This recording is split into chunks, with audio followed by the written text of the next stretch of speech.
A thin breath of dawn mist drifted across the sky bridge, pearl gray against the pale stone. So high the world below seemed a child's painted map. Lysa Arryn stood alone upon its swaying length, fingers tight on the frost-slick rope, eyes trained on the ragged scallops of the mountains of the moon.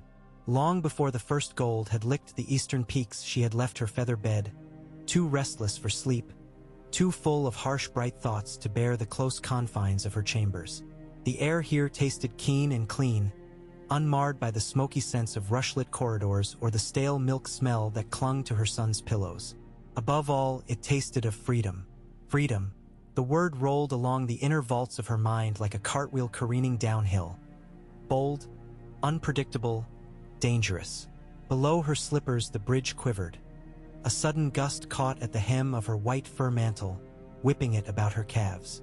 She imagined for an instant that the wind bore another voice, one long stilled. A voice grave and patient as autumn rain. John's voice. It seemed to say her name, not with reproach, nor with comfort, but with the gentlest query.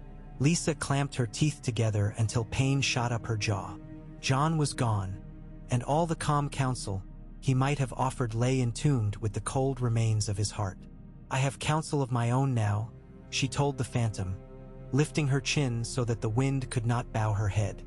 "And in the end you would have agreed, my love, for his sake." Her gaze flicked to the slender tower rising beyond the courtyard wall, where sweet, fragile Robin still slept, lost in fever dreams of falcons and monsters. The maester called the child's malady nothing more than a passing chill, yet to Lysa every cough was a dagger turned toward her womb, every wheeze a herald of burial bells.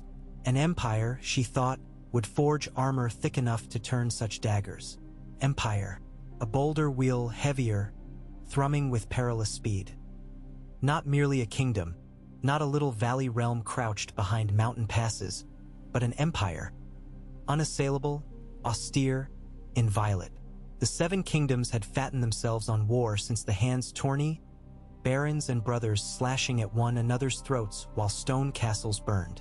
Highgarden bled into the Reach, Riverrun wept crimson into the Red Fork, the lion roared against the wolf, and dragons' shadows lengthened over the narrow sea.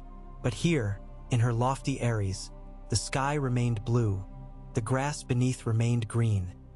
Greener each season as corpses abroad nurtured foreign fields. The Vale alone of Westeros had stayed unscathed, a silent judge observing its neighbors' folly. Let them rage, she had whispered to herself on sleepless nights, so long as they keep their swords beyond the bloody gate. Yet swords could fly like ravens, like rumors. No cedar lintel, no bronze-barred portal could hold forever against the contagion of ambition. Sooner or later, some desperate power would glance eastward with hungry eyes and remember the Vale's untouched granaries, its stockpiled or its highborn host of armored knights famed for discipline. They would come, and the Vale would answer, but answering was not enough. If the world could not keep its tumult from her threshold, she would rise above the world, set herself upon a pinnacle none dared assail, and claim a crown cast in the shape of a mountain falcon. No, not a crown. A diadem fit for an empress. She drew a breath so deep it hurt, as though ribs sought to burst. The effort made her sway. For an instant the chasm yawned beneath her, crushingly vast, its white mists curling in secret shapes. She shut her eyes, rode out the vertigo, and found her balance. Even the abyss would bow to her will. Slowly, she traversed the remaining span of the bridge, slippers scuffing damp ropes, mind's ear filled with the hollow drum of her heart. When she reached the carved arch of the Ares' inner wall, morning light had begun to gild the battlements, and trumpets sounded reveille in the snow-kissed ward below. Maester Coleman awaited her in the corridor, parchment rolls clutched close against his wool-clad breast. His eyes, mild as doves, widened at the sight of her unescorted. "Lady Lysa, my lady, mother of mercy, you ought not. Do not flap," she said, unhooking the white fur from her shoulders. Her voice was cool, almost cordial, but her eyes remained fixed on some horizon beyond Coleman's worried visage. "Send breakfast to Lord Robin's room. He must eat every crumb of the honeyed porridge, and a fig besides." No sweets today. His cough is improving. As you wish, my lady. The maester bowed, though the gesture nearly spilled his scrolls. I have Raven's tidings from Gulltown, and from Runestone as well.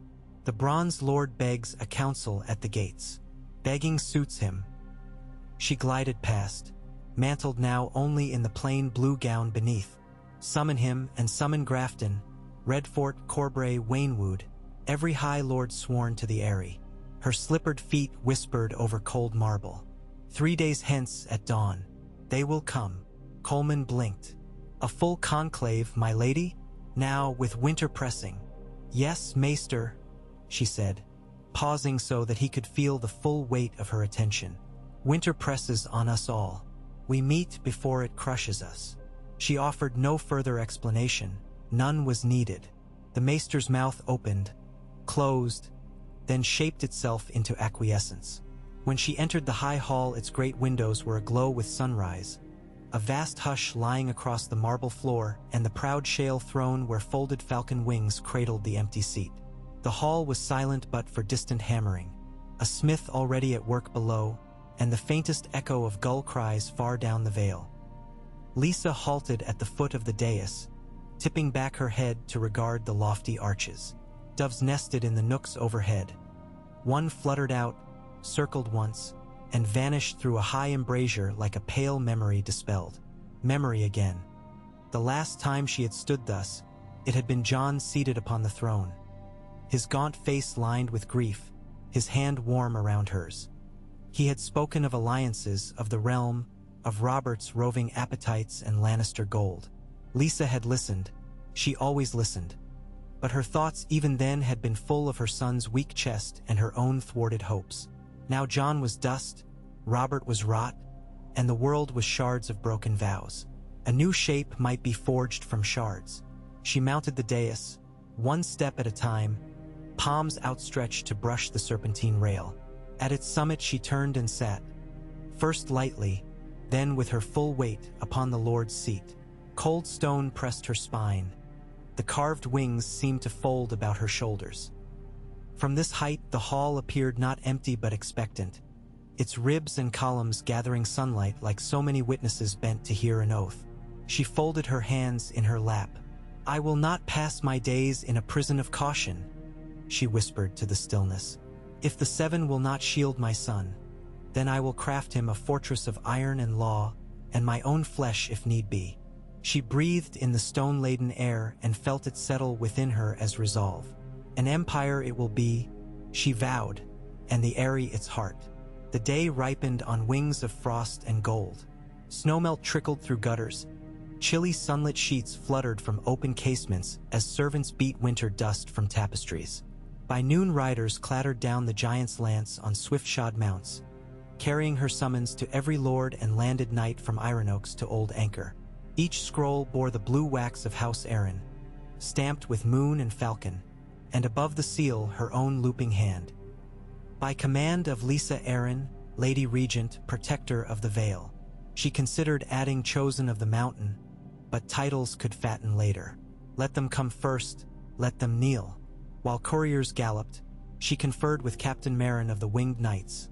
Stoop-shouldered, hawk-nosed, veterans gaze flint-hard in the candlelight of the armory. How many men may we arm within a fortnight? She asked him, before oak cases stuffed with coil-polished mail.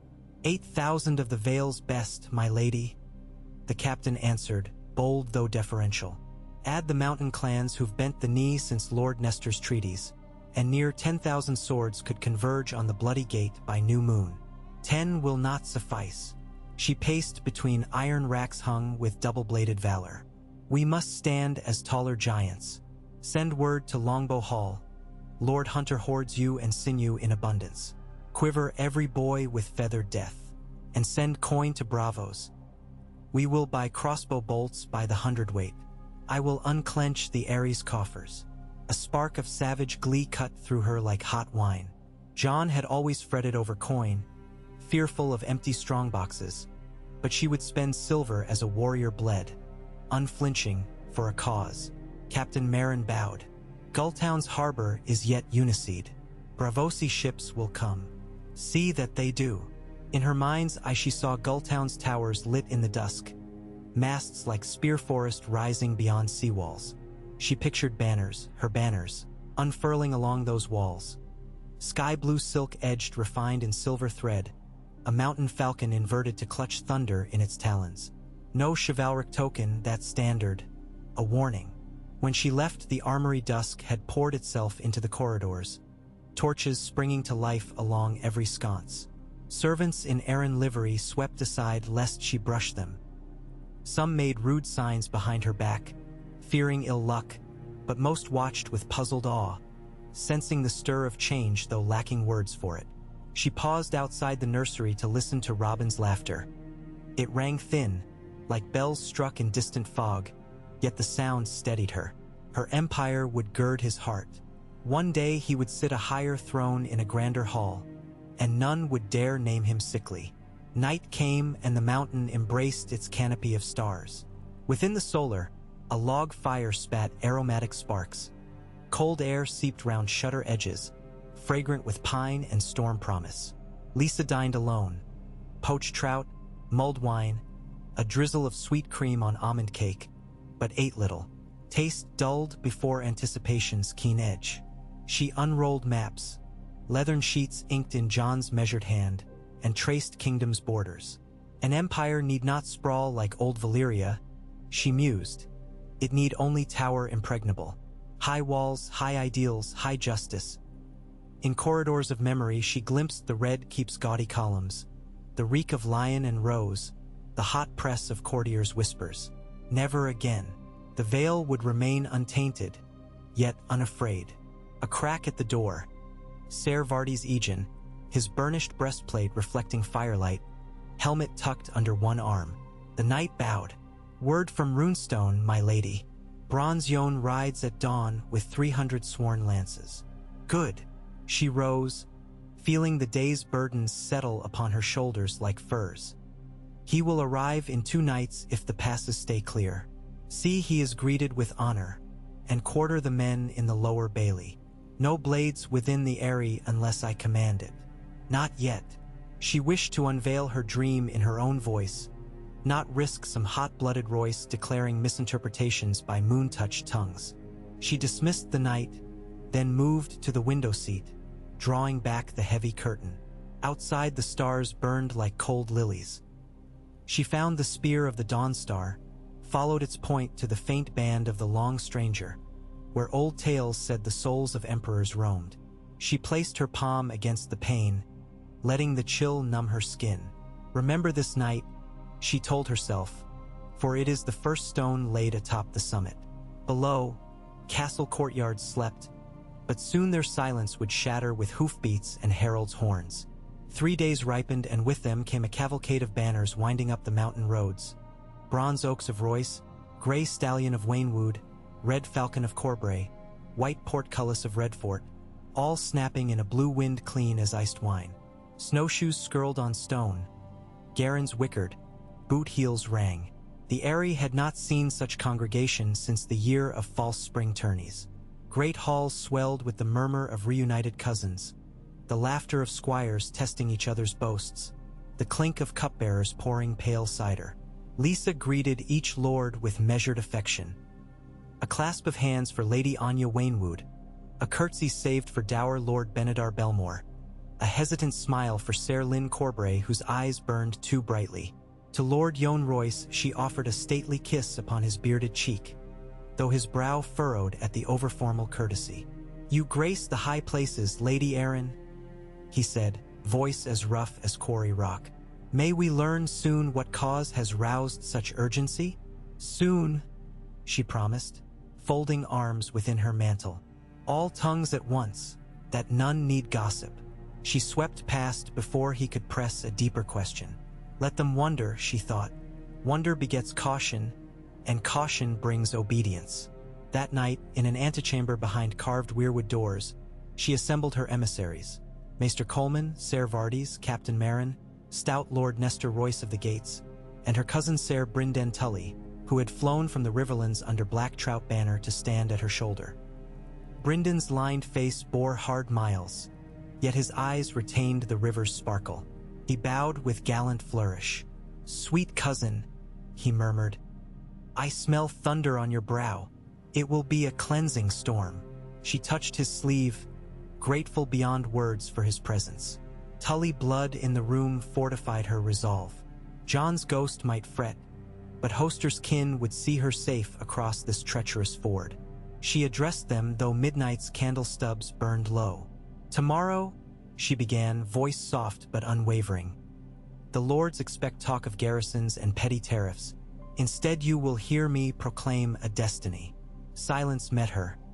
Fire hissed and distant winter thunder muttered against rampart cliffs. She inhaled. "The Vale of Arryn shall stand apart from the squabbles of lesser kings. We are not rebels. We are preservers, champions of the old pure blood that first carved hearth and plow upon these mountains." Her palm struck the map spread across the table. Ridges etched deep like veins, coastlines curling like fingers. "The falcon throne will rise, unbowed to crown nor sept nor black dragon nor stag. Henceforward let it be known, we are the empire of the mountains and the sky." Coleman gasped as though stabbed. Ser Vardis's brows climbed toward his helm's mooncrest. Captain Marin's gaunt fists clenched in reflex salute.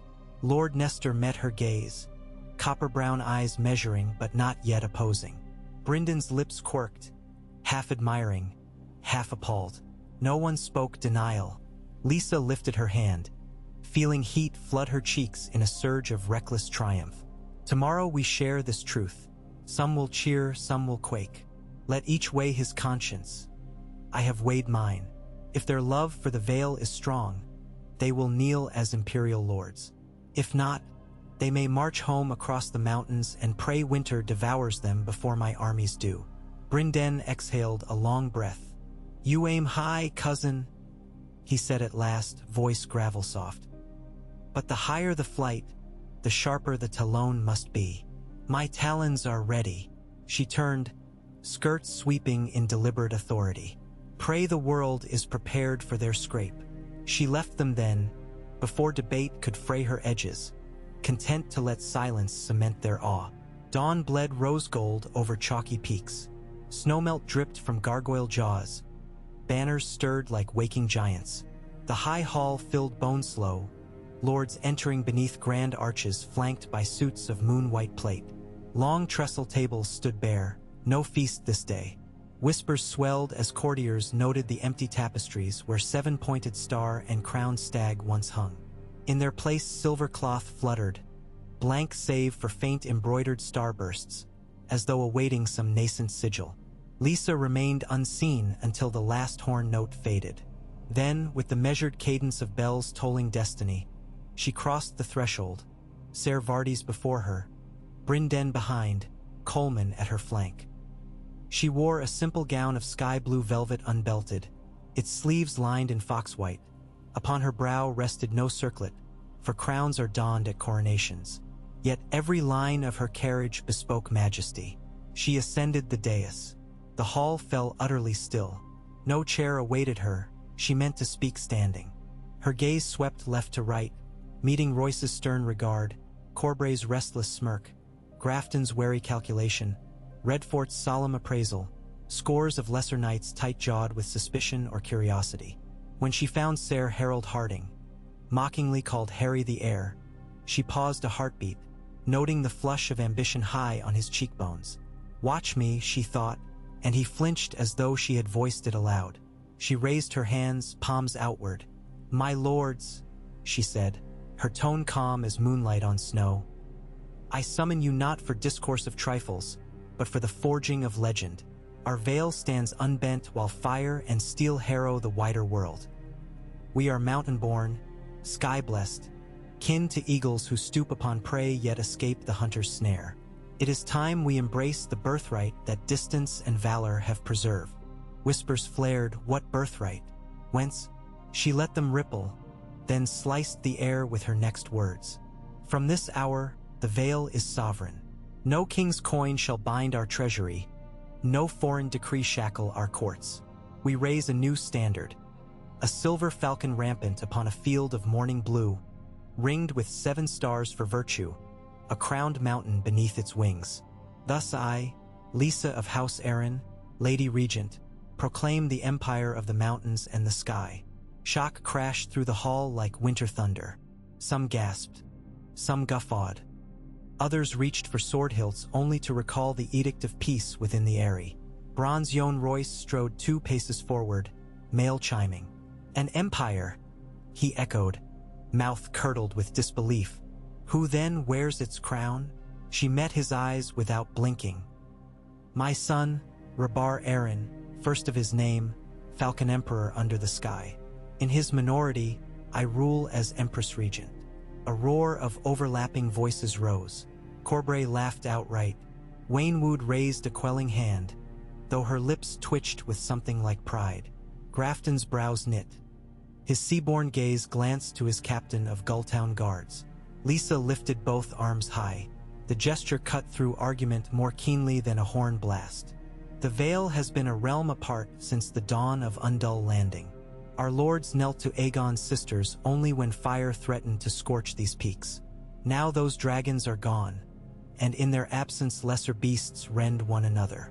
We shall not bend knee to carrion kings. We shall soar. She took a single measured step forward. I call upon each of you, swear fealty to this lofty resolve.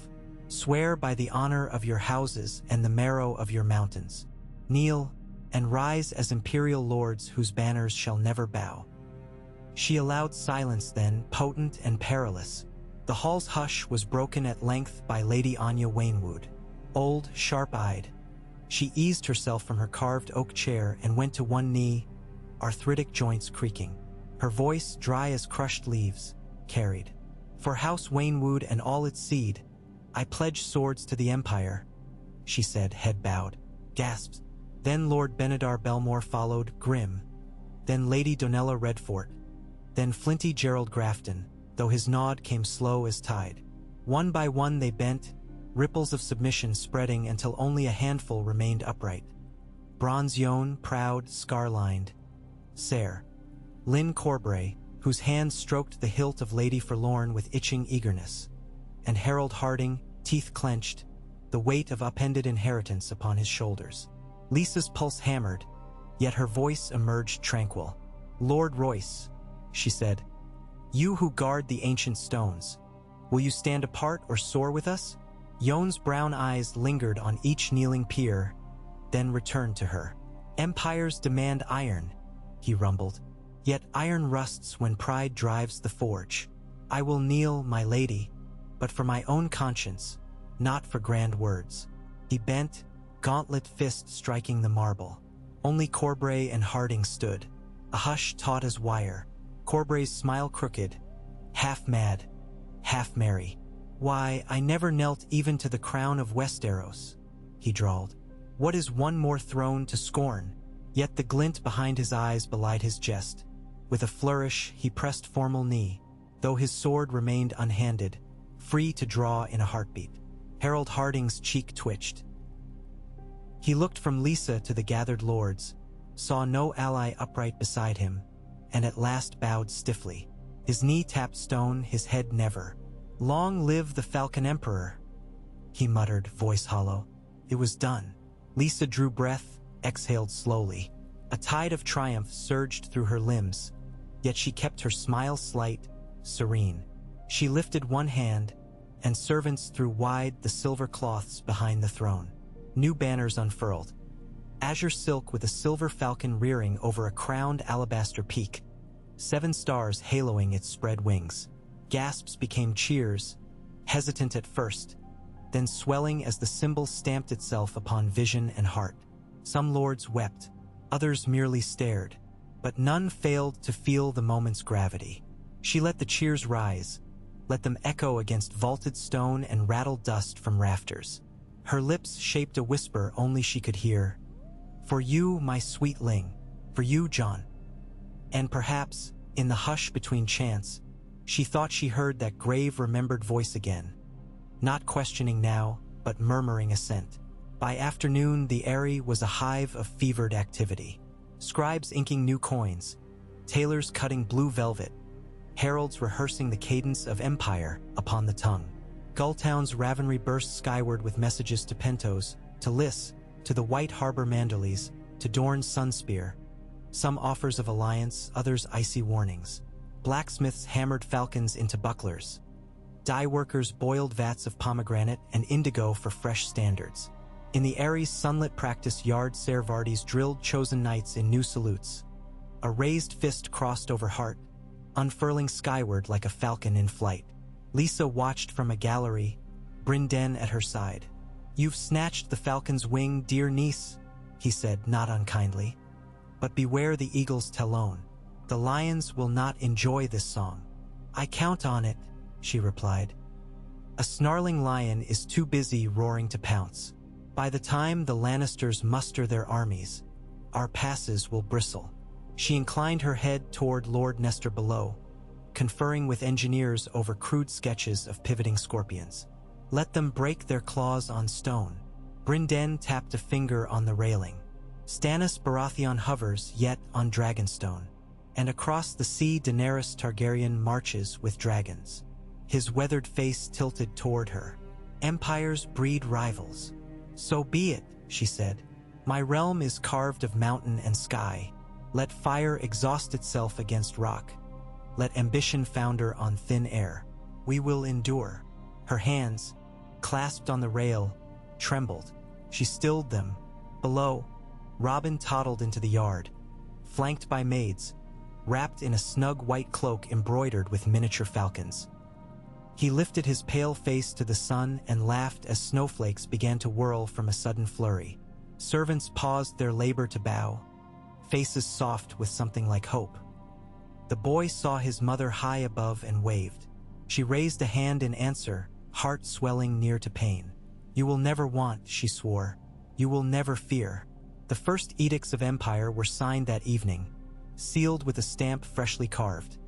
A falcon's wing cutting through a circlet of 7 stars. Proclamation of sovereign status. Revocation of all feudal ties to Iron Throne.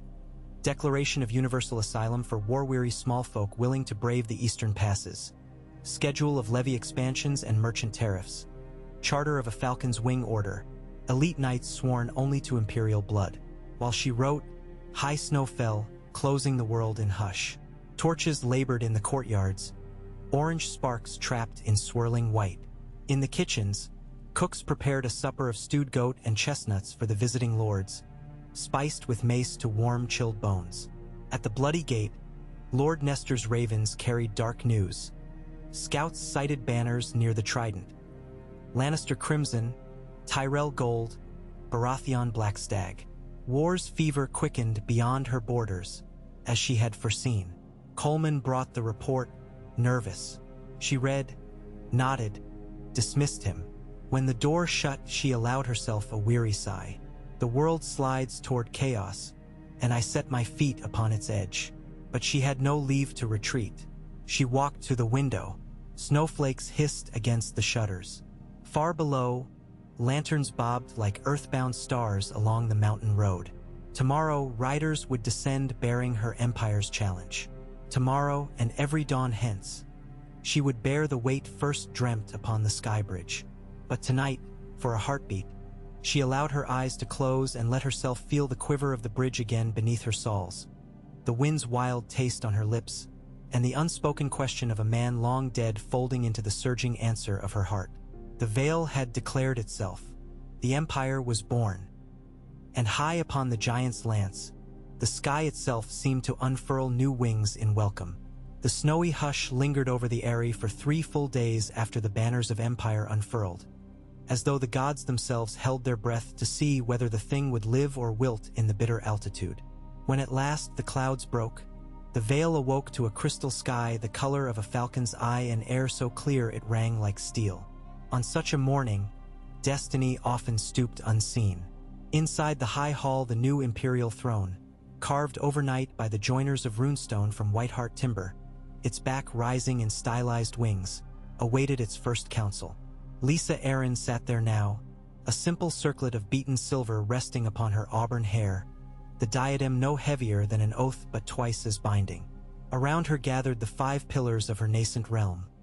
Lord Nestor Royce of the Gates, Keeper of Passes, Lady Anya Waynwood, Mistress of Musters, Lord Gerald Grafton of Gulltown, Master of Coin and Harbor, Ser Vardis Egan, Commander of the Winged Knights, and Maester Coleman, quill poised like a wary crow.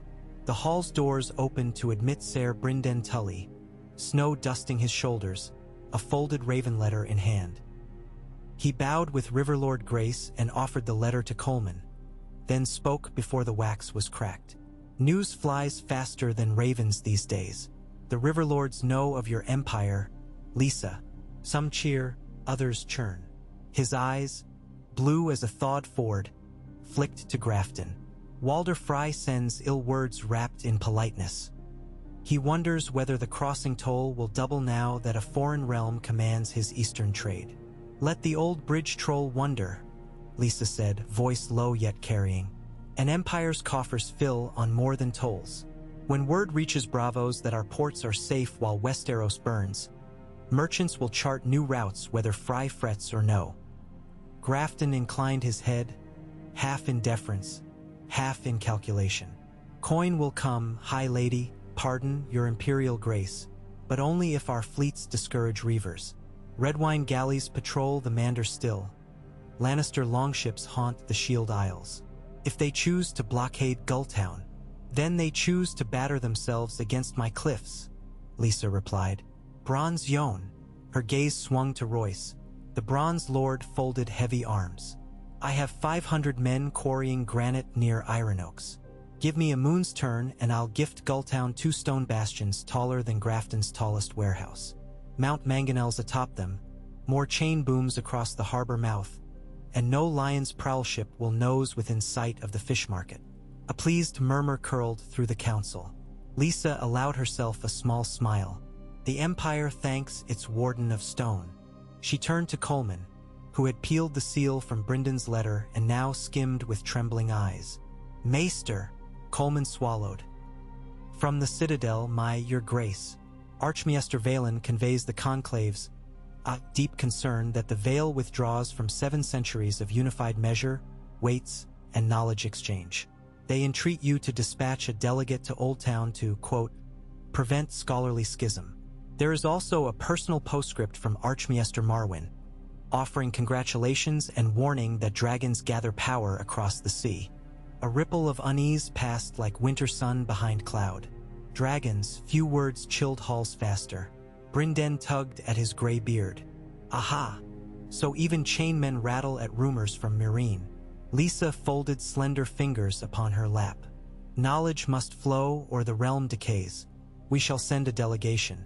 One that reminds the conclave that every empire in history kept its own calendar and coin but still prized truth. She fixed Coleman with a gentler look. Choose 3 acolytes you trust, Maester, and draft a charter of scholarly accord.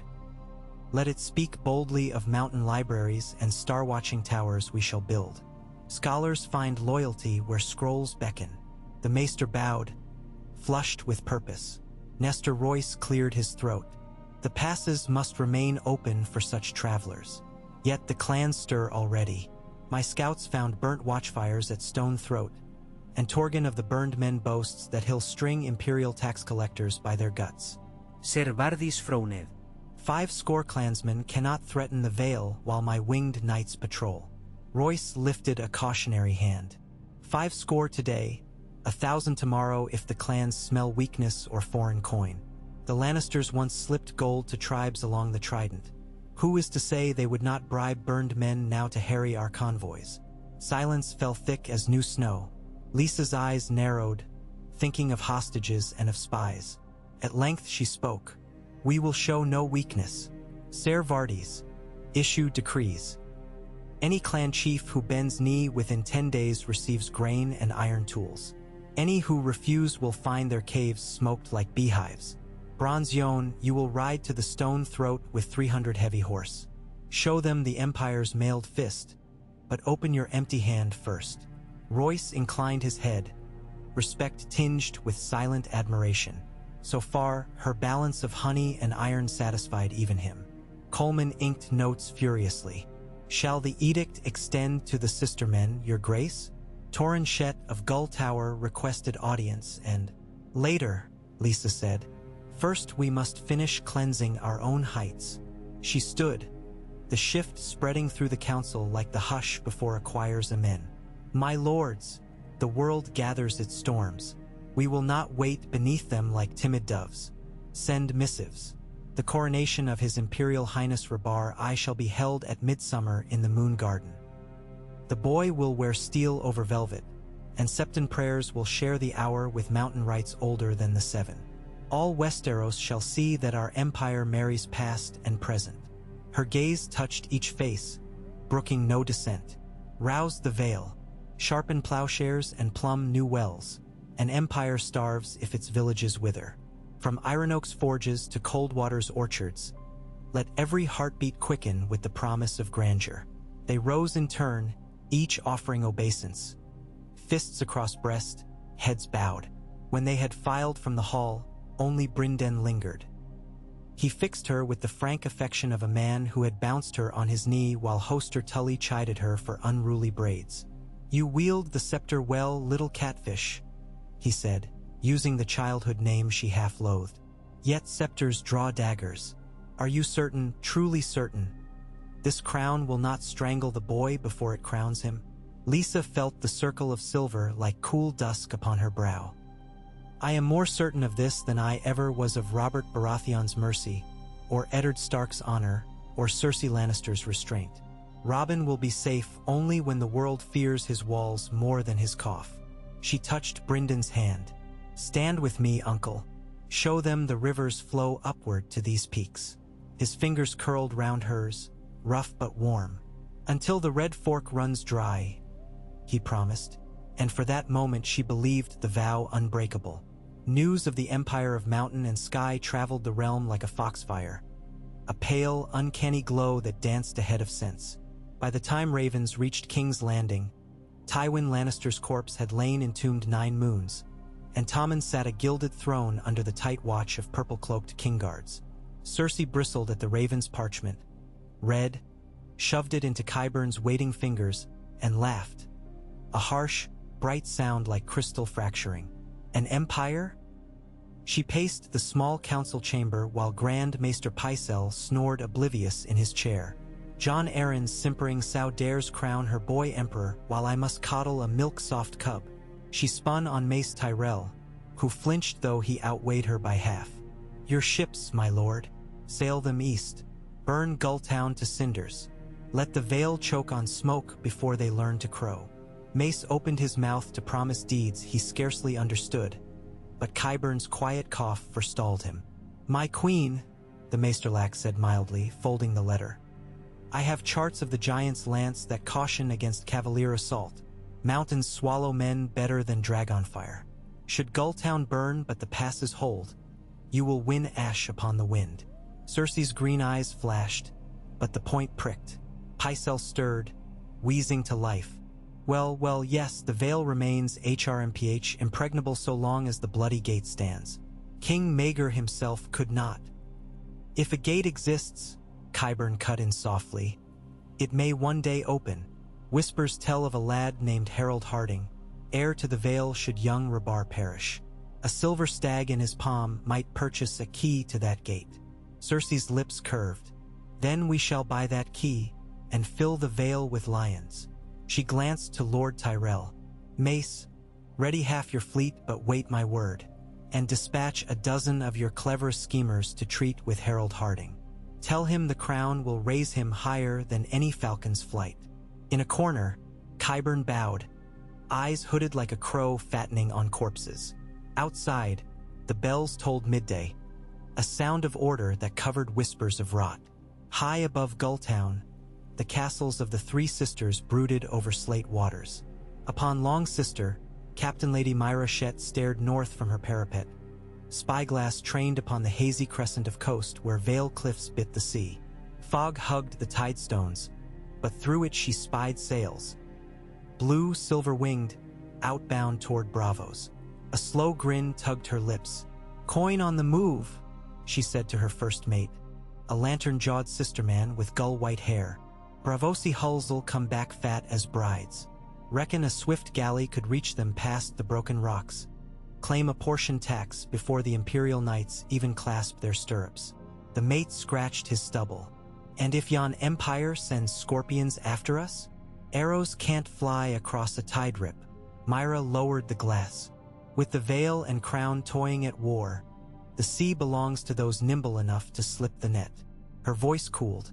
But raid merchants flying the Falcon, and Lysa Arryn will flay our island to bone.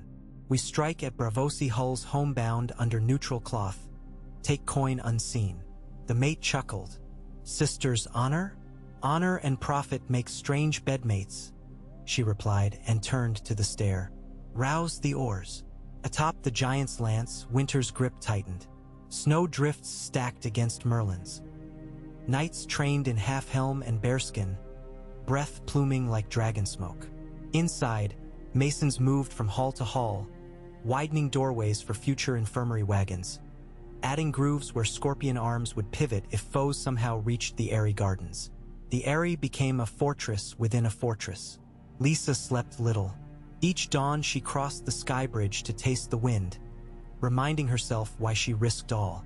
On one such morning she found Robin awake earlier than any nurse expected, standing at the arched entry in fur-lined slippers too big for his bird-thin feet.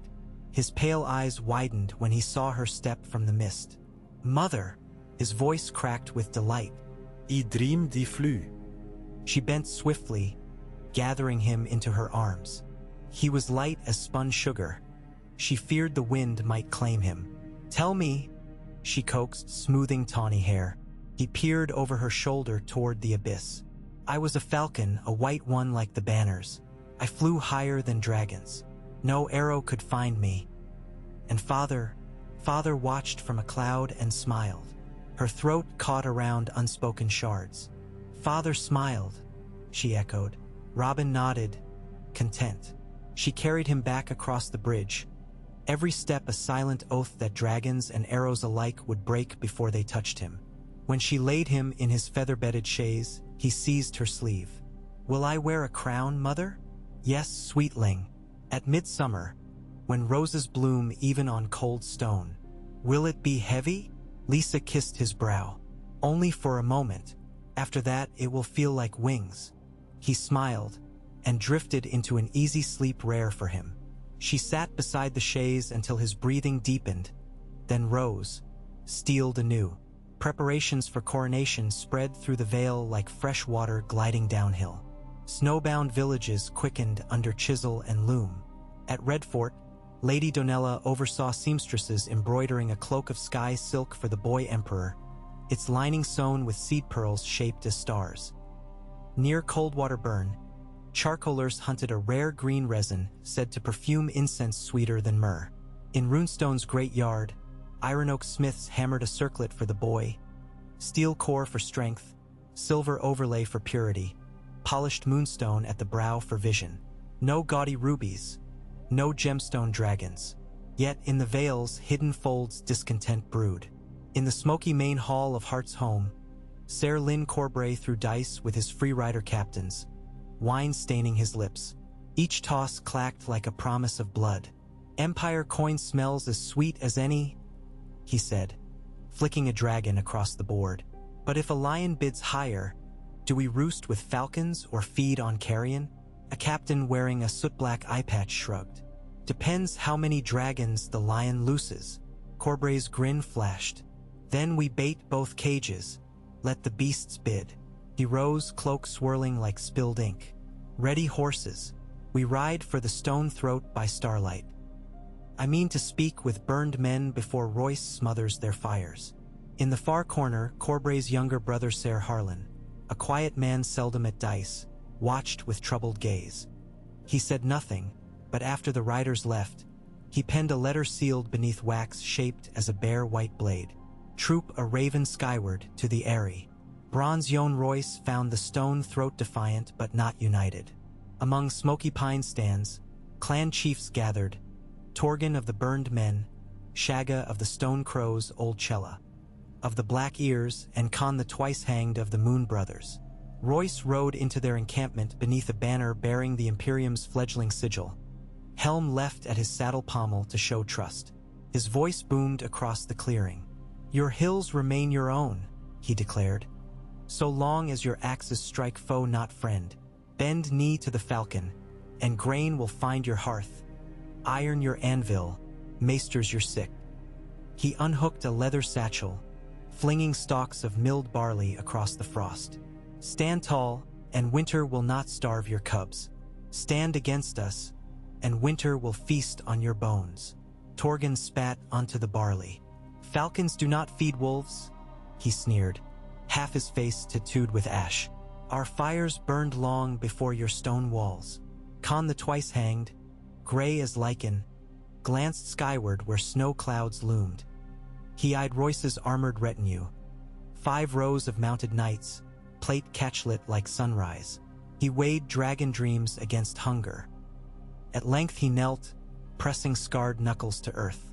Bones break to feed the sky, better barley than frost. Old Chella followed.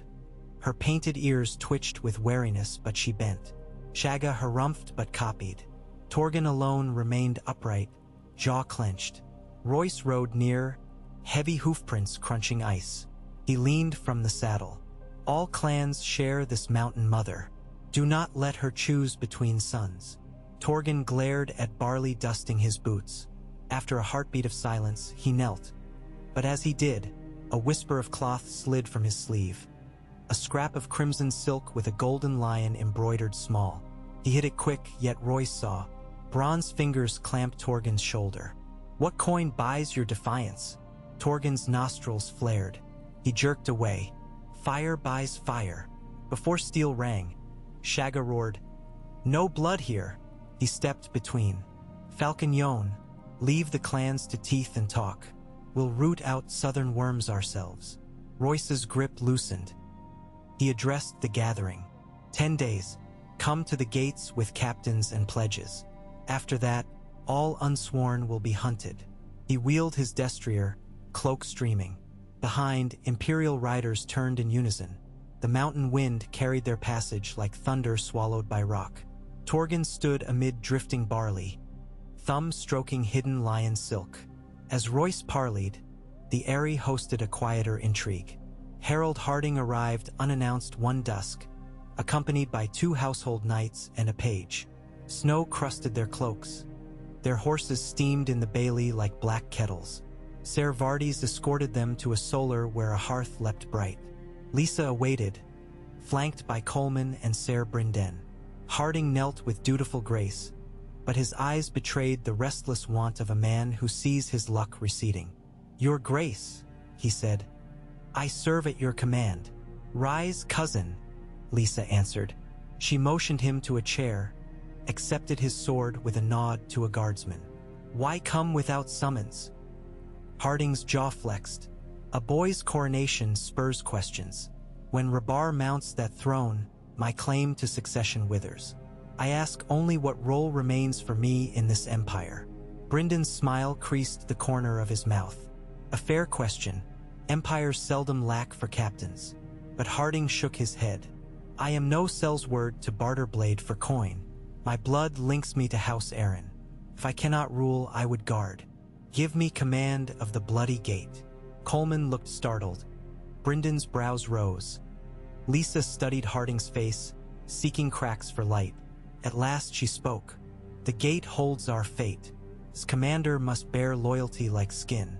Some say you visit taverns in the mists of Strathspey, where Lannister gold clinks. Harding flushed. Lies told by those who'd prune the branch I sit upon. Perhaps. Lysa folded her hands. Swear now upon your sword and the bones of the old kings. If Robin Arryn draws his first beard, you will shield him. If he falters, you will never raise yourself upon his fall. Harding held her gaze. My life on it. He extended a hand for his blade. Guards returned it. He laid edge to palm, drew a shallow cut, and let scarlet bead upon steel. Coleman whispered a prayer. Brinden watched the blood drip, thoughtful. Lysa inclined her head. The bloody gate will open to your command. Ride at dawn. Take 200 men of the winged knights. Bronze Yon will meet you. Heed his counsel. Harding bowed again, brows nodding with something like relief or cunning. When he left, Brinden spoke softly. Offer a jealous man a golden chain and you bind or choke him. We shall see which. Chains can be lengthened or shortened, Lysa murmured, but the faintest tremor rode her voice. Spring edged closer by the calendar's reckoning, though the air stayed brittle. In the sheltered moon garden, gardeners brushed snow from dormant rose canes, preparing soil for midsummer blooms. Above them, laborers erected a circular dais of whitewood where the boy emperor would kneel. Maester Coleman fussed over precise measurements of archways so that sunlight, at the appointed hour, would strike the moonstone in Robin's crown and refract into 7 spectral shards, an omen none could ignore.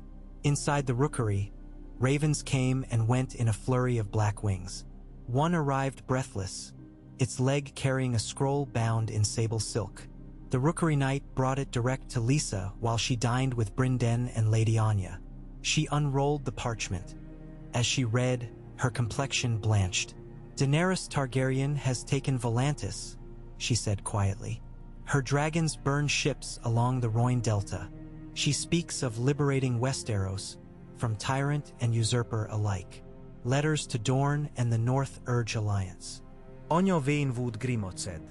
Our empire names no quarrel with dragons so long as they fly west of the narrow sea." Brynden poured wine, calm despite the tidings. "Dragons seldom heed borders. They smell blood and follow its steam." He tipped his cup at Lysa. "Yet a woman who frees slaves and topples oligarchs may find romance in a realm that freed itself. Perhaps the Dragon Queen could become an ally."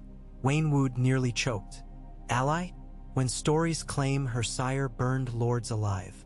Brynden shrugged. "A dynasty is not a man.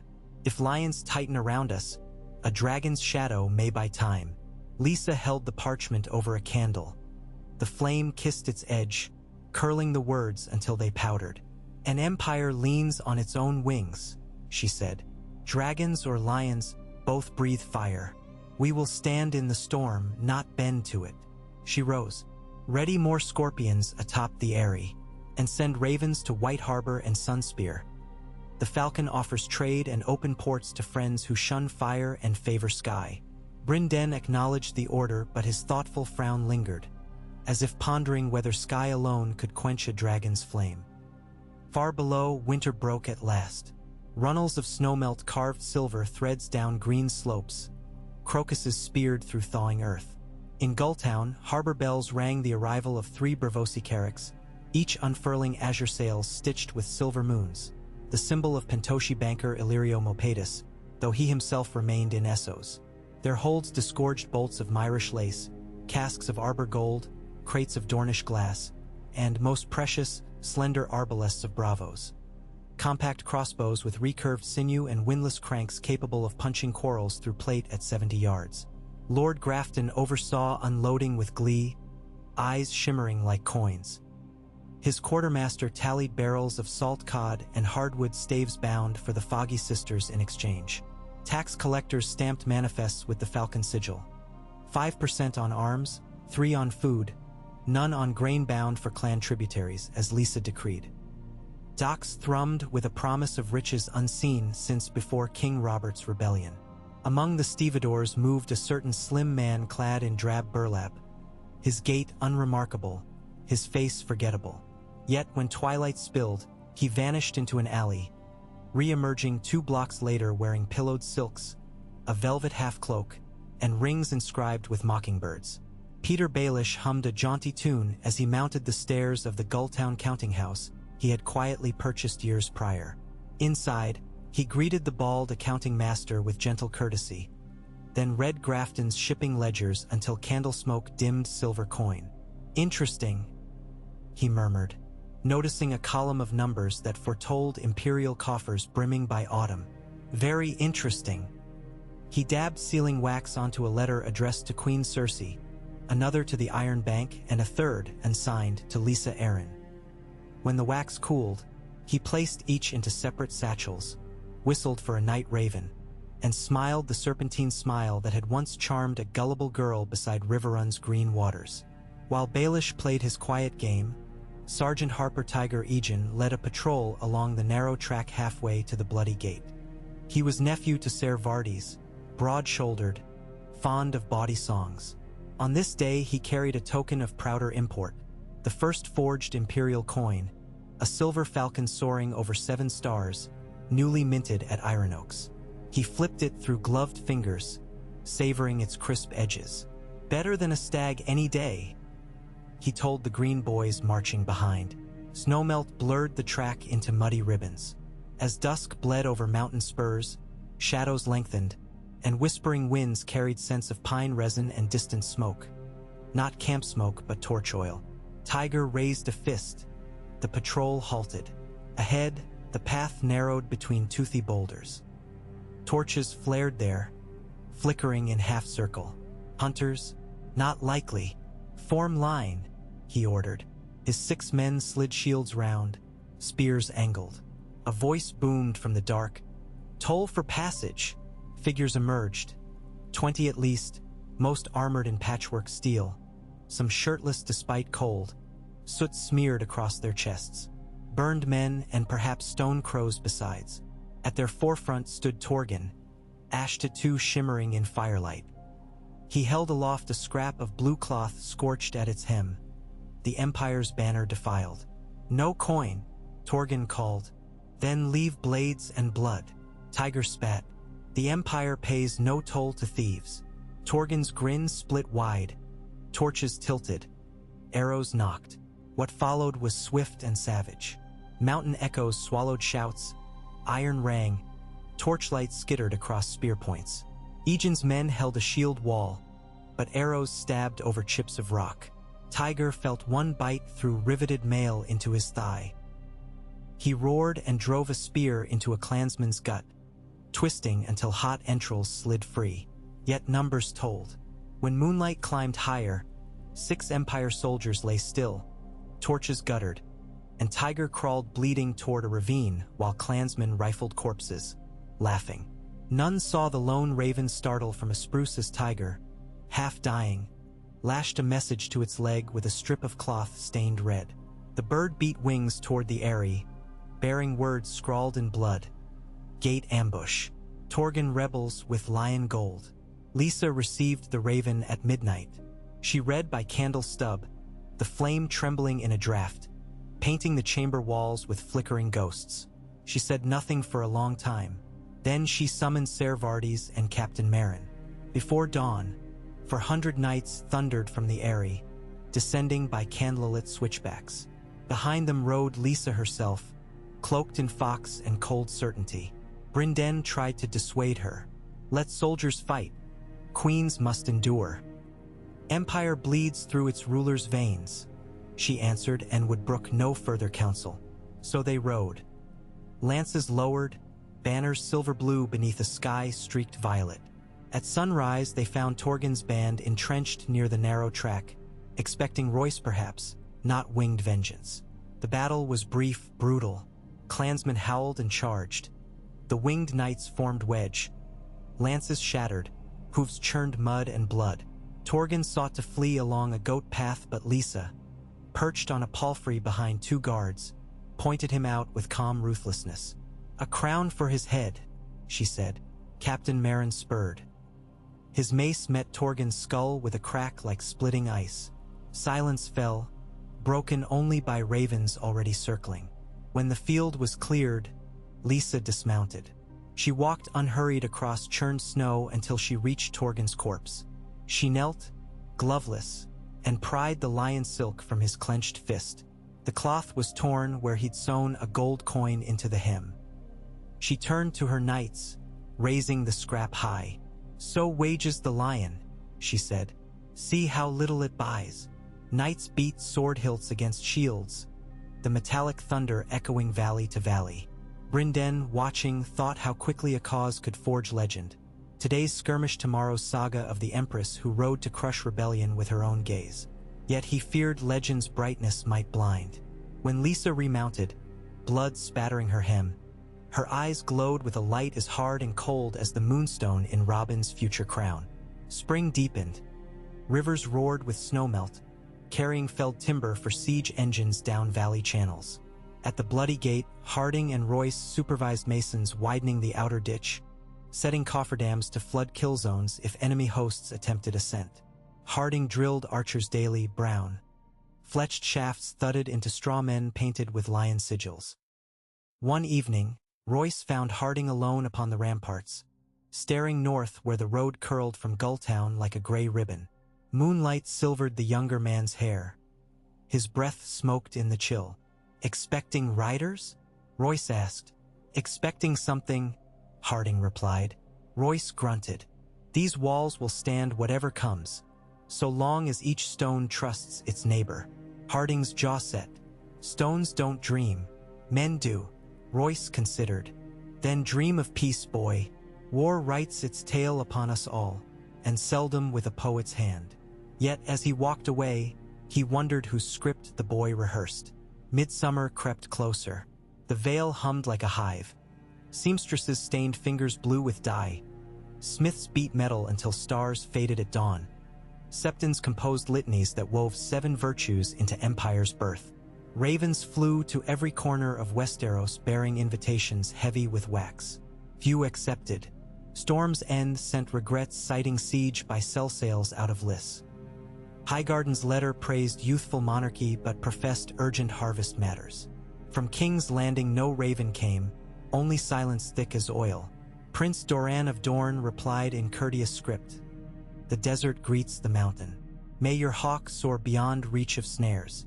Dorne sends peace, not war, but cannot yet cross swords with dragons or lions in quarrels not our own." Puzzle of prudence. From White Harbor, Lord Wyman Manderley's seal adorned parchment scented faintly of bacon grease. The North watches. If winter is to break upon us once more, better behind stone than beneath snow. We send a delegation, small but hardy, first ally beyond the Vale's borders. On dragon wings came another message, written in High Valyrian flowing and archaic, affixed with a wax seal of 3-headed beast. It spoke simply, from Daenerys Targaryen, breaker of chains, queen of the Undulls, the Rhoynar, and the First Men, to Lysa Arryn, regent of the Vale, now empress of mountain and sky. 2 women bear crowns where men once bled the world dry. Perhaps we may speak that our peoples need not. Lysa read that letter thrice. She tucked it inside her bodice. Night before the coronation dawn. A hush settled over the airy, unmatched in living memory. Banners slept limp in still air. Rosebuds bowed, heavy with dew. In the imperial nursery, Robin lay beneath soft sheets, breathing steady. Lysa watched him from a chair, candle guttering low. Each time his chest lifted, she felt her own heart echo. Coleman entered quietly, carrying a crystal vial. He knelt beside the bed. "Honeybane infusion," he whispered. "He'll sleep deep, rise clear-eyed." "No," Lysa murmured, her gaze on her son's pale lashes. "No more drafts. He stands tomorrow beneath open sky. Let him feel the wind honest."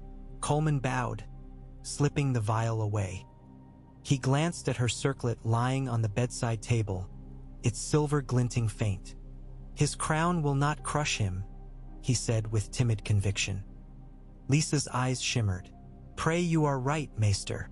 She rose, smoothed the blankets, and kissed Robin's brow.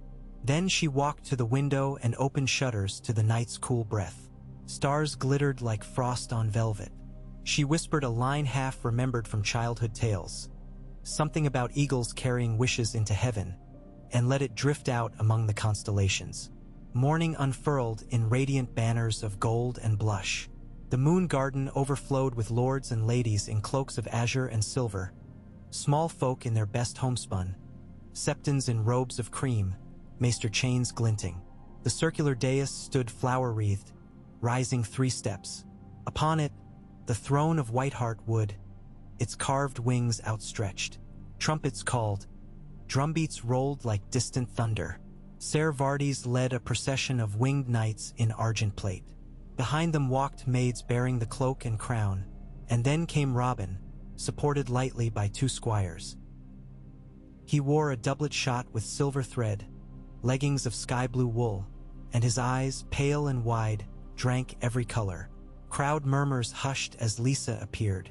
She walked ahead of her son, foxfur mantle trailing, circlet shining. When she reached the dais, She turned and extended a hand. Robin climbed the steps one by one, halting at her side. Septon Olivar intoned blessings. Maester Coleman read a charter, his voice steady. Bronze Jon Royce presented the sword Skyedge, forged anew for imperial ceremony, and laid it across Robin's upturned palms. Robin trembled but held the blade firm. Finally, Lady Anya carried the crown on a blue velvet pillow. Lysa lifted it, the silver catching morning sun so that 7 prismatic rays leapt outward, Coleman's precise math made manifest. She looked upon her son, cheeks flushed, breath shallow but strong. In the name of the mountains who guard, the sky who watches, and the blood of the Arryns unbroken, I crown you Rabar, first of your name, Emperor of mountain and sky. She lowered the circlet. When the metal touched his brow, a hush deeper than any silence fell. A heartbeat stopped across 1,000 chests. Then distant thunder shook the air, the salute of scorpions firing blanks from the upper ramparts. Blue birds startled skyward, petals scattered in giddy swirls. Knights knelt, first Royce, then Waynwood, then every lord and lady. Fists thudded against breasts. "Rabar I," they cried. "Falcon Emperor, long may he soar." Robin blinked, tears shining. He raised Skyedge overhead with both trembling hands. Sunlight flared along its keen length, bright enough to blind. Lysa stepped back, letting glory crown him. Yet as cheers rose, she felt chill ripples at her spine. Future storms sensed but unseen. Queens may craft walls of granite, but fate seeps through cracks like melting snow. Still, for that moment, the Empire stood unchallenged. A child upon a wooden throne, wings rising behind him, and the mountain wind singing Hosanna through saltless summer skies. That night feasts blazed in 7 halls of the Eyrie. Poets spun verses of falcon valor. Jugglers tossed torches. Minstrels plucked high harp. Lysa moved among guests like moonlight on river. Gracious, radiant, distant. But when the last toast rang and dancers whirled, she slipped away to a narrow balcony above the valley. Brynden found her there, arms folded against chill. Below, firelight speckled villages like fallen constellations. He leaned on the balustrade beside her. "Victory tastes sweet," he said quietly. "A first sip only. The cask lies full yet untapped." He chuckled. "You always did turn goblets into riddles." She faced him. "A dragon queen writes of alliance. A lioness plots in court. Clans test our gates. The sisters raid our ships. Corbray plays both sides like a flute. The Empire stands, but on blades." Brynden's eyes shone with pride and worry intertwined. "Empires always stand on blades. Your task is to keep them pointed outward, never inward." She smiled, a thin line. "Help me, uncle, until rivers freeze." He vowed again, softer. They stood, breath misting, while distant laughter rose from halls. Above, the crescent moon sailed like a falcon forged of silver light. Neither saw the raven that left Gulltown at that hour, its message penned by Baelish, declaring to Cersei that Harold Harding's price might soon be met. Nor did they see the mastiff-bannered longships sailing from the arbor, or the silent Shadowcat, Corbray's swift brig, slipping anchor toward Dragonstone. Nor could they know that beyond the sea a queen of fire traced the Vale's mountains on a weather-worn map and whispered, "There the world's spine. Break that and Westeros bends." Yet for one midsummer night, the empire of mountain and sky reigned unopposed, high above clouds, closer to stars than any other crown dared reach.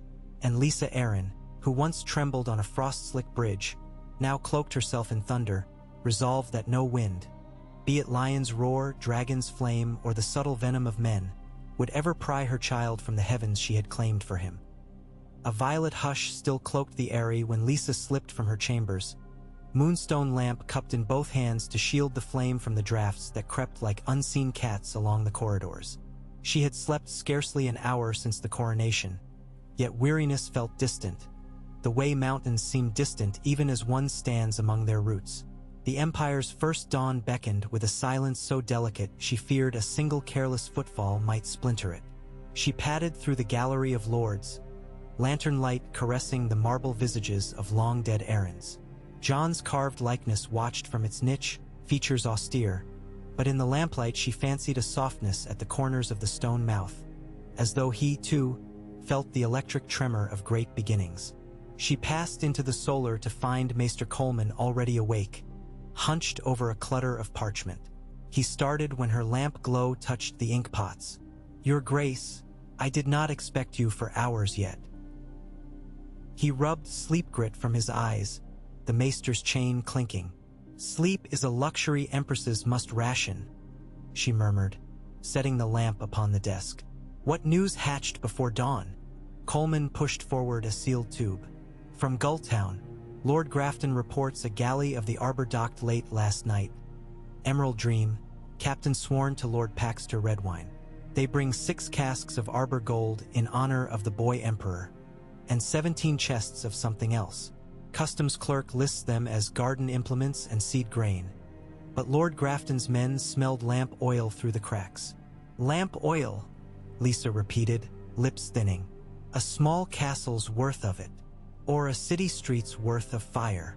Coleman's fingers twitched atop the tube. "Redwine galleys seldom carry farming supplies. The Reach courts lions." She tapped the seal, brow furrowed. "Have the chests inspected discreetly. If Grafton's harbor hands find wildfire instead of wheat, he is to scuttle the galley, seize every cask, and clap her master in irons." A pause, knife keen. "No torches near the hold." Coleman nodded, quill trembling. "There is more. A white raven left the citadel perch just before midnight. It arrives midday tomorrow. Winter's declaration, or a conclave summons. Either way, it lands upon our threshold." Lysa straightened. "Send the rookery chief to the mountain Ares. No arrow harms that bird in flight. We meet winter on our terms." A knock sounded 3 crisp raps. Ser Vardis entered in partial armor, helm under his arm. His face, gray-stubbled and grave, bespoke urgency. "Rider from the bloody gate, your grace. Bronze Yon begs your ear. Show him in." Her pulse quickened. News from Royce seldom came wrapped in calm. The rider, mud-flecked and white-lipped, bowed so low he near toppled. "Lord Royce holds, your grace, but the gate's outer palisade burned at second moonrise. 2 score of our men lie charred. Clan rebels struck from both slopes, burned men under a new banner." "Not Torgan," Lysa breathed. "No, my lady, a lion rampant in scarlet flame." Coleman made a strangled noise. Vardis's eyes hardened. "The Lannisters pay what Torgan could only promise," the knight said. "Casualties?" Lysa asked. "Royce lives." Harding was seen rallying archers, but the rebel chief bore Harding's badge upon his belt. Silence swallowed the solar. Lysa felt the mountain tilt beneath her feet, a strange vertigo born not of height but of betrayal. She closed her eyes, inhaled, exhaled. A smith's bellows feeding forge fire. "Captain Marin mobilizes?" she asked. "Already riding 600 strong," Vardis replied. "Yet even Royce cannot hold if the gate's stone gallery falls. Send word to Runestone. Corbray's levies wait there." She caught Vardis's slight hesitation. Everyone mistrusted Ser Lyn. "I know," she said. "Give the summons anyway. Better a blade that might cut both ways than no blade at all." She dispatched the rider with balm for burns and a purse of silver to comfort widows. Then she turned to the maester. "Draft proclamation. All Valefolk able to bear bow or spear report to designated musters in 3 days. By week's end, we swell the gate garrison to 3,000. 3,000 within the pass?" Coleman whispered. "Supplies will run thin. Not if we reopen the mountain road." Her eyes narrowed in thought. Anya Wainwood controls the Western Highlands. Her men know goat tracks even eagles ignore. She will shepherd mule trains. Coleman dipped quill. Vardis bowed low. When they departed, Lysa remained a moment, listening to the hush broken only by the lamp's faint sputter. In that hush, she imagined the high stone of the bloody gate, her empire's teeth, cracking like ice under spring flood. Her palms tingled, remembering the heat of Torgon's blood on the snow. That was the first blow, she thought. Harding's is the second. How many more before the mountain shakes? She straightened her shoulders and snuffed the lamp with thumb and forefinger. Pain bit, sharp, righteous. Blows land both ways. She strode for the door, orders already forming like arrows knocked. Snow, soot-flecked from the burned palisade, drifted over Bronze Yon Royce as he stalked the bloody gate's inner yard. Sparks hissed in red-black puddles where broken mantlets still smoldered. His bronze plate was dented, his beard singed to frizz, but his glare burned hotter than any ember. He spotted Harding across the yard, barking drill orders at a rattled archer line, and advanced. "Harry!" he called, voice rasping against midnight smoke. Harding turned, helm under his arm. A line of ash streaked his cheek. His eyes gleamed fever-bright. "Lord Royce, archers hold the inner wall. Stone crows retreated at dawn." Royce stopped 3 paces away. "Your badge found on a lion's lieutenant." Harding's jaw flexed. "Knights lose gear in ambushes. Clansmen pick trophies." A convenient tale. Harding wiped soot from his brow. "Confront me or command me, my lord. Do not impugn my honor in riddles." Royce wanted to reach for his sword, to pry truth by force, yet war pressed close. Suspicion must wait. He grunted, pointing at the charred palisade. "Repair begins before dusk. Drag timbers from the south copse." He stabbed a finger into Harding's chest plate. "See it done, or I'll nail your badge to the gate as warning." Harding's face reddened, but he bowed. "As you command, Bronze Lord." As Harding strode off, Royce spat into the slush. In the gray light, he noticed a figure beyond the wall, just visible atop a crest. A lone rider bearing a white banner quartered in crimson. A herald's flag of parley. Royce scowled. Lannister diplomacy smells of dung. He signaled 2 crossbowmen to stand ready, then mounted the wall.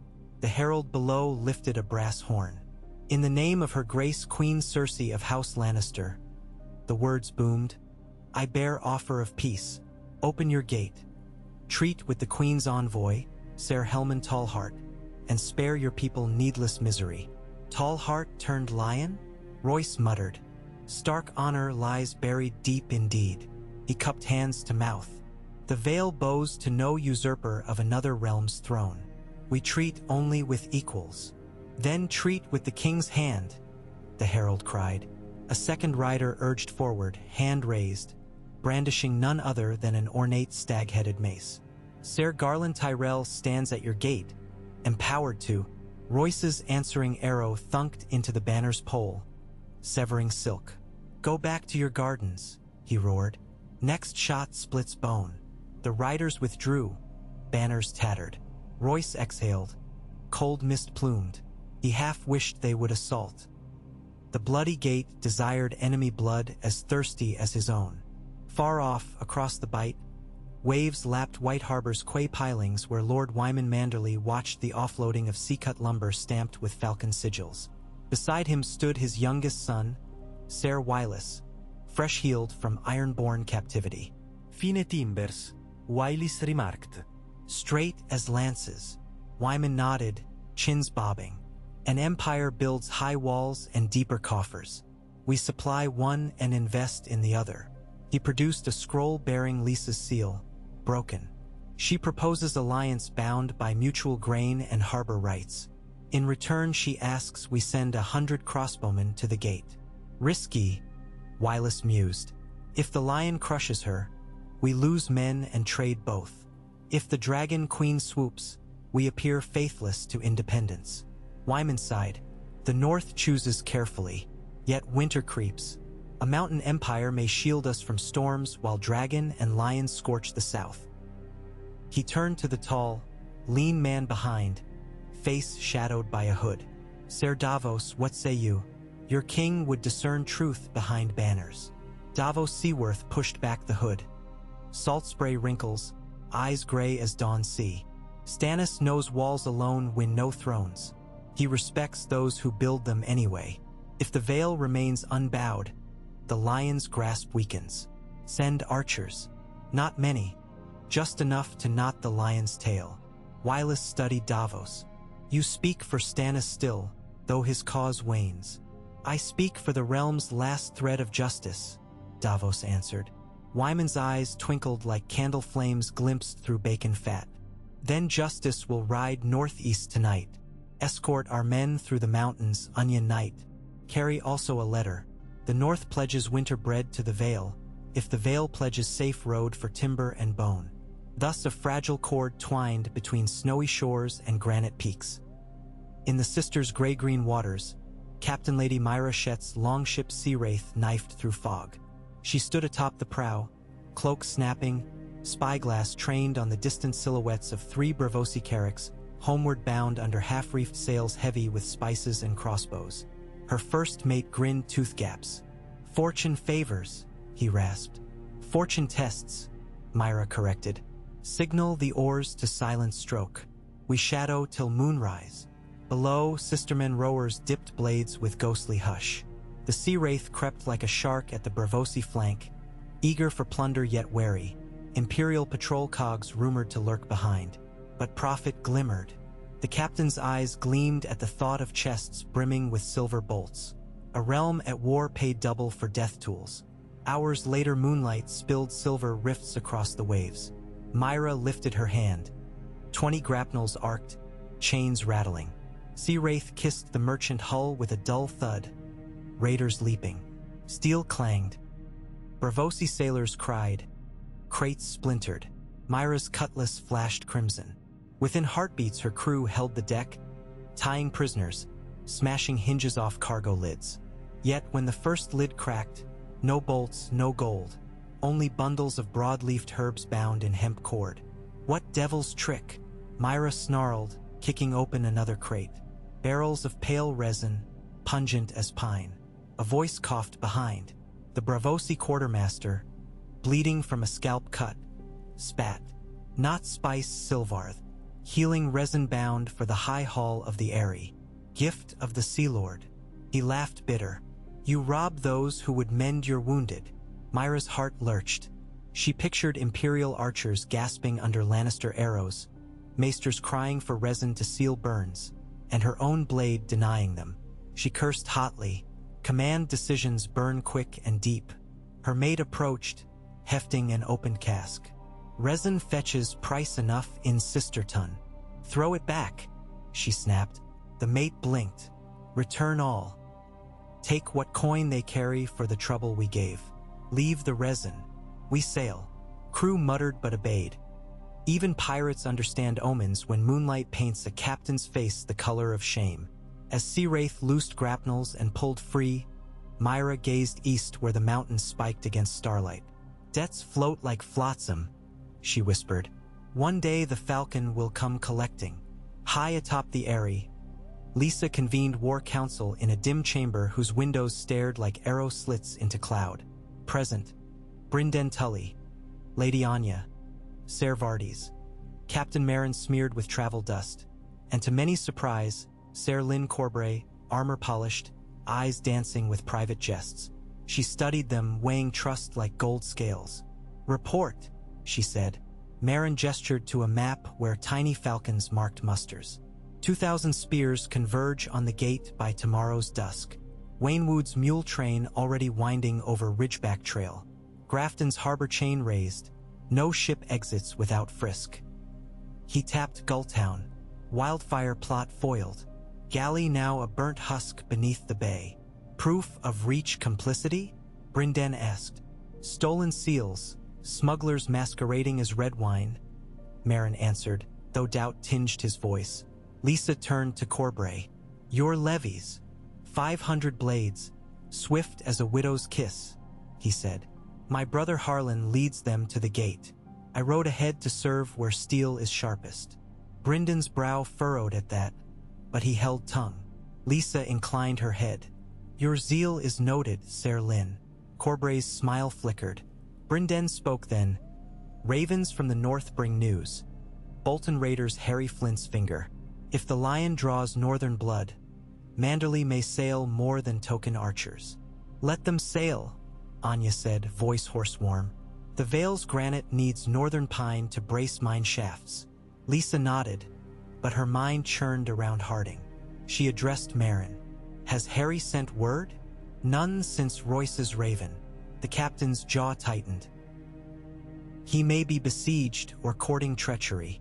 Either sin demands my judgment, she said. I ride at dawn with fresh knights. Brynden lifted a palm. Your grace, the Empire falters if you fall to stray arrow. Send me in your stead. But she shook her head. An empress who will not face her gate cannot command hearts. She looked to Corbray. You ride with me. His eyes gleamed. I would ride through Dragonflame for your grace. She prayed that pledge would not prove literal. The journey to the Bloody Gate clawed 3 days through sleet. Lysa's column crossed the sky bridge at dawn, descended the giant's lance by switchbacks slick as oiled slate. She rode at the van, foxfur mantle over hardened leather, moonstone clasp at throat. Ser Lyn kept pace, conversation weaving between jest and flattery. Brynden, forced to remain at the Eyrie, sent a cadre of river archers led by stout Ser Perkin of Riverrun. On the second day, starlight found them camped beneath towering pines. Lysa walked among the tents, listening to murmured prayers, the clink of whetstones. Corbray approached with 2 silver cups of heated wine. For warmth, he said. Steam curled about his grin. She accepted, sipped. Tomorrow we taste the gate's smoke. Smoke makes phoenixes of ashes. He settled beside her on a fallen log. Your empire births a new age, my lady. Yet every birth bears blood. She regarded him sidelong. You relish blood. I relish meaning, he corrected softly. A sword without purpose is rust waiting to happen. Your purpose glitters. He twirled the cup. Arryn courage hums in my veins, though no Arryn I be. She set her cup aside. I value loyalty above flattery, Ser Lyn. Serve me true, and you shall find wings. He bowed, a flourish that might mask mirth or reverence. True as Lady Forlorn's edge, his hand rested on the sword's intricate pommel. No man may doubt it. Lysa looked into the fire. Sparks rose, weaving constellations that mirrored those above. In her heart echoed Coleman's caution. Beware blades that sing too sweetly. She blinked, scattering the thought like embers. They reached the Bloody Gate under slate sky whipped by knife-thin snow. Outer walls bristled with new timbers, but char still scarred stone. Archers lined the ramparts behind shields painted with falcon and crescent. Royce awaited on the bridge, helm under elbow, his expression easing when he saw the imperial banner. Your grace, he rumbled, bowing. The gate welcomes its heart. I come to mend its bones. She swung from the saddle, boots crunching frost, and clasped his braced forearm. Where stands the enemy? Royce guided her up narrow stair to a battlement where the world plunged in jagged cliffs. He pointed across the moor. Black tents dotted the far slope, lion banners drooping in sleet. 1,000 men, half Sellsword, half-burned men swayed by gold. They test nightly, probing for weakness. And Harding, Royce's brow thundered, claims loyalty. Yet his orders shattered when the palisade burned. He retreats to reorganize, while clans raid goat paths. He spat into snow. I smell rot inside the wall, not out. Lysa's gaze tightened on the tents. Orange cookfires winked like baleful eyes. When they strike next, we answer loud enough for Lannisport to hear. She turned. Where is Harry now? In the East Tower. Royce gestured, jaw tight. He asked leave to inspect the arrow loops.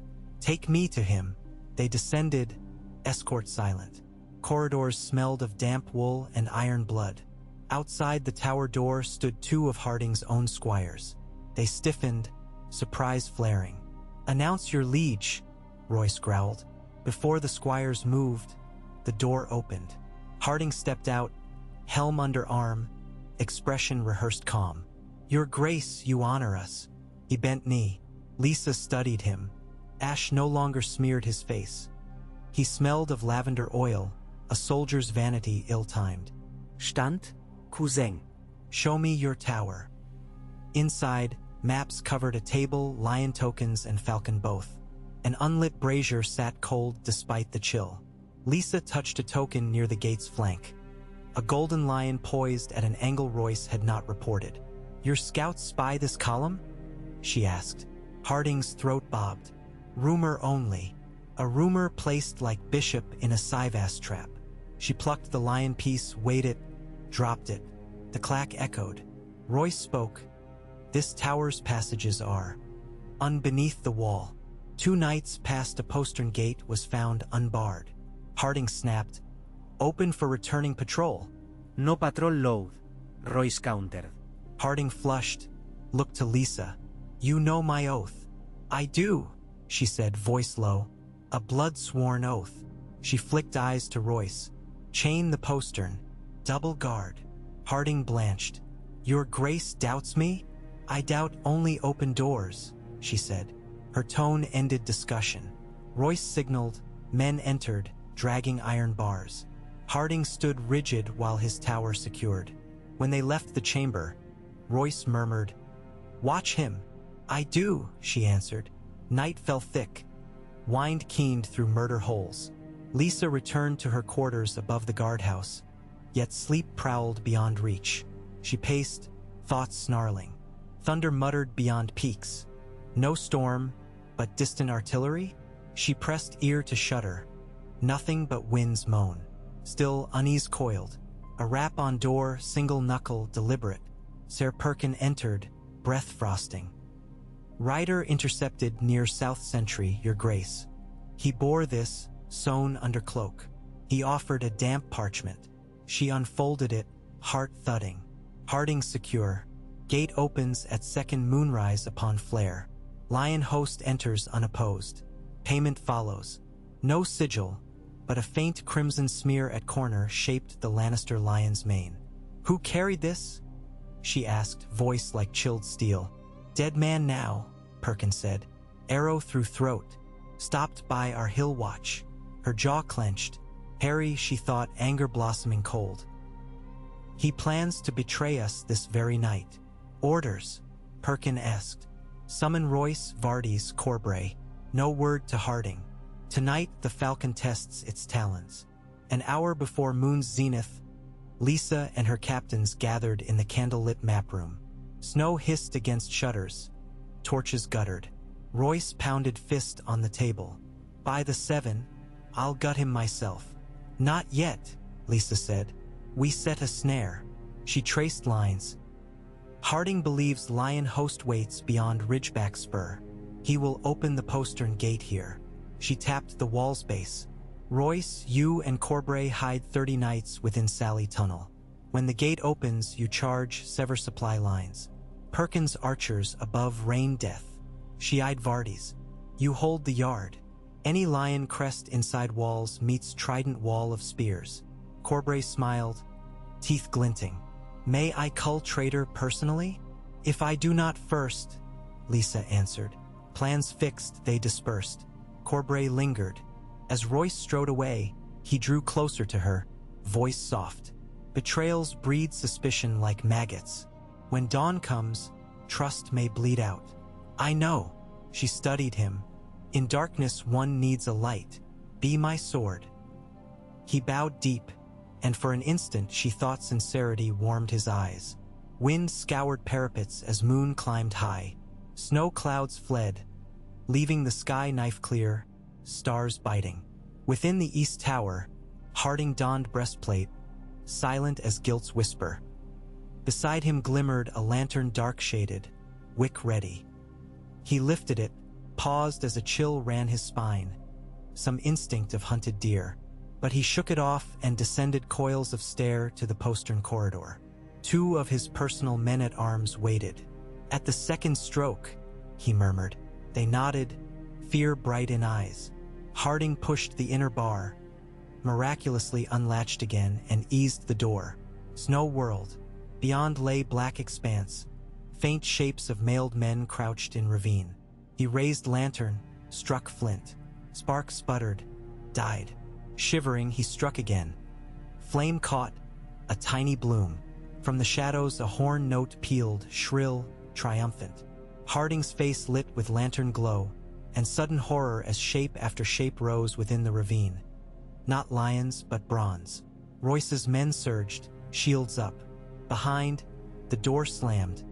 Corbray's sword flashed, severing the two guards where they stood. Steel clanged. Harding stumbled back, lantern dropping. Royce caught him by collar, slammed him into wall. Gate opens for none. Royce roared.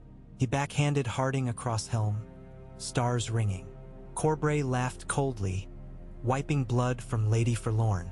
Inside the yard, Vardys' phalanx braced as silhouettes boiled toward the main gate. Lions, after all, drawn by supposed signal. Arrows unleashed. Perkins' men atop rampart loosed broadheads that shrieked through night. Selsward screamed. Burned men howled. The gate's teeth closed as portcullis slammed. Lysa watched from battlement, hair whipping ice blonde in moonlight. She raised her arm. Torchbearer lit signal braziers along the wall. Flames roared, dye powder erupted blue. A sign to archers to shift aim. She turned to a horn bearer. "Sound the mountain," she said. The horn blast rolled valley to valley like thunder waking dragons. Clans loyal to empire, encamped on hidden ridges, echoed with war cries, descending on lion tents. Battle below became chaos of snow and fire. Within the postern passage, Harding sagged to knees, blood trickling. Royce thrust sword tip under his chin. "Why?" he hissed. Harding's eyes glittered despair. Tired of waiting, of breathing another man's air. Cersei offered Storm's End for opening a door. "A door to your grave," Corbray said, pressing blade flat to Harding's cheek. "Empress decrees so." "Not yet," came Lysa's voice.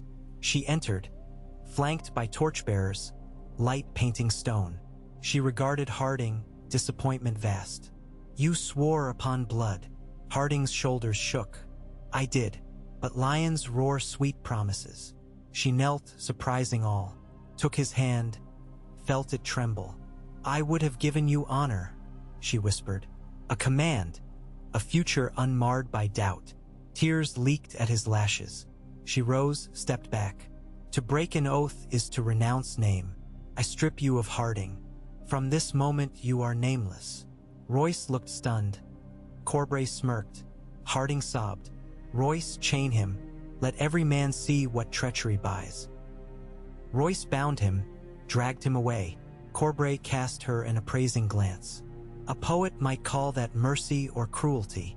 "Both," she said, and walked toward the roar of battle. Dawn's first light revealed a field littered with crimson spiderwebs across snow.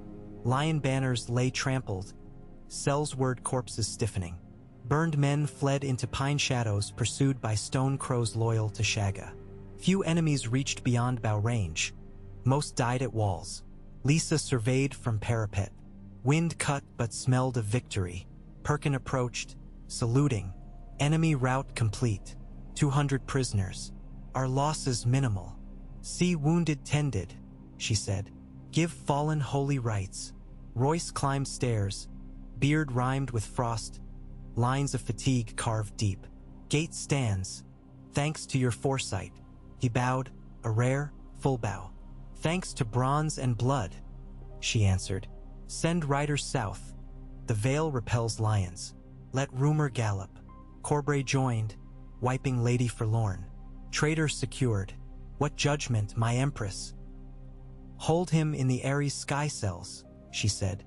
"Let him watch the sky he sought to sell." Corbray laughed softly. "Sky makes cruel company." Royce eyed Corbray but held peace. Lysa caught the tension, filed it away. She gazed east where sunrise gilded peaks. In that light she felt the empire harden, a blade tempered by first true battle. Yet storms brewed beyond these valleys. She could sense them the way sailors smell lightning long before thunder. In King's Landing, a raven scroll landed on the council table before Queen Cersei. She snatched it, scanning. Face blanched. "The gate holds," she snarled. "Harding captured." She flung parchment at Qyburn. "Your golden key snapped." "We have other picks," Qyburn said softly.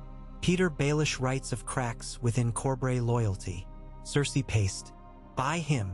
He plays his own game, Qyburn warned. Then buy the board. She halted, fists clenched. Perhaps wildfire in mountain passes instead. Send pyromancers to Gulltown under merchant guise. Risky. A single spark. Do as I command, she snapped. He bowed. On Dragonstone, Daenerys Targaryen stood upon a windswept battlement, hair streaming silver in dusk crimson. Tyrion Lannister joined, wine cup in hand. The Vale repelled your sister's attack, Daenerys said, gazing west. A woman's empire amid peaks. Tell me, imp, should dragons ally with falcons? Tyrion sipped. Falcons fight lions, an appealing entertainment. But the Vale's passes are narrow. Your Unsullied would march single file. Yet a friend their cages Cersei's armies. Perhaps send envoys. Carry grain, not flame. Daenerys smiled slightly. Let our first wing be olive branch. She turned to where Drogon perched upon tower, black wings mantling. But dragons travel faster than ravens. A demonstration of sky's fire might win swift diplomacy. Tyrion laughed nervously, but Daenerys' eyes shone with intent. When Lysa returned to the Eyrie, the white raven awaited. Snow-flecked, dignified, it perched upon Coleman's wrist. She stroked its feathers, reading the letter. The conclave declares winter begun. She looked out the window. Snow whipped. Below, valley fields would soon sleep beneath ice. Roads would clog, armies stall. Winter favored defenders. She lifted the raven, released it. It soared into a sky soon to swarm with snow, and perhaps dragons. Next came a smaller raven bearing parchment scented of sea salt. She opened it.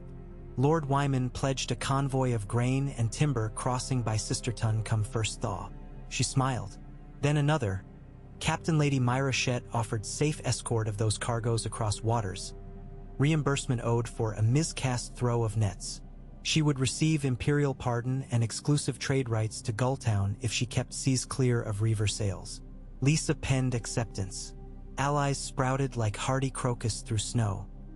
In the moon garden, Robin sat by brazier, polishing his crown with soft cloth. He looked up as she approached, eyes bright though cough raspy. Mother, did we win? We did, my love. He beamed. I prayed to the warrior. She knelt, taking his hands. The warrior hears those who fight with heart. He coughed, but smile lingered. She kissed his brow, heart swelling. Spring would seem far when snows deepened, yet within mountain halls forges burned, scorpions strung, banners mended. Traitor Harding languished in a sky cell, gaze fixed on clouds he once hoped to master. Bronze Yone drilled new recruits whose boots rang on stone. Lady Anya's mule trains wound up treacherous tracks laden with barley and pitch. Grafton's gulls wheeled over harbor where chain booms gleamed in sunlight. And at dusk on the 40th day after the gate's defense, a shadow swept across valley snow, vast wings, ebony and red in dying light. Drogon's roar echoed off peaks, shaking icicles from pine limbs. Below, villagers gaped, goats bolted. The dragon circled once, no fire loosed, then climbed, tail lashing air toward the Eyrie's lofty perch. Within the high hall's window, Lysa watched, jaw set. Behind stood Corbray, Royce, Brynden newly returned, and Coleman trembling. Brynden whispered, "The Queen of Dragons calls." Lysa's voice carried, steady as mountain root. "Then the Empire of Sky will answer." She stepped forward, palms open, as the dragon's shadow folded across the moonlit wall like wings of night, and beneath its thunder, the falcon's call rose clear and defiant, echoing from peak to peak, announcing a chapter yet unwritten in the saga of kingdoms and empires poised between fire and snow.